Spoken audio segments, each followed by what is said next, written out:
હિંમતનગરના ઇલોલ ગામે તળાવમાં હજારો માછલીઓના રહસ્યમય મોતથી ચકચાર. સાબરકાંઠા જિલ્લાના હિંમતનગર તાલુકાના ઇલોલ ગામે આવેલ મહાકાળી માતાના મંદિરની બાજુમાં આવેલા પથ્થરની ખોળે વિસ્તારમાં આવેલા તળાવમાં અચાનક હજારો માછલીઓના મોત થતાં સમગ્ર ગામમાં ચકચાર મચી ગઈ છે.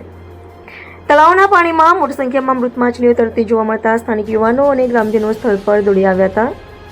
ઘટનાની જાણ થતાં લોકોના ટોળેટોળા તળાવ પાસે એકત્ર થયા હતા અને સમગ્ર ઘટનાને લઈને ચિંતા વ્યક્ત કરી હતી.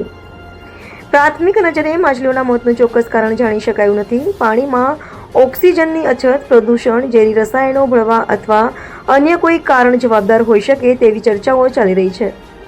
જોકે સત્તાવાર રીતે હજુ સુધી કોઈ કારણ સામે આવ્યું નથી. સ્થાનિક યુવાનો અને ગ્રામજનોએ સંબંધિત તંત્રને તાત્કાલિક સ્થળ પર પહોંચી પાણી અને મૃત માછલીઓના નમૂનાઓની તપાસ કરાવી સાચું કારણ જાહેર કરવાની માંગ કરી છે. જો સમયસર તપાસ નહીં થાય તો પર્યાવરણ તેમજ જળચરો પર તેની ગંભીર અસર પડી શકે તેવી પણ ચિંતા વ્યક્ત કરવામાં આવી છે અને આ વિડીયો સોશિયલ મીડિયા પર વાયરલ થઈ રહ્યો છે. આ ઘટના હાલમાં સમગ્ર ઇલોલ ગામમાં ચર્ચાનો વિષય બની છે.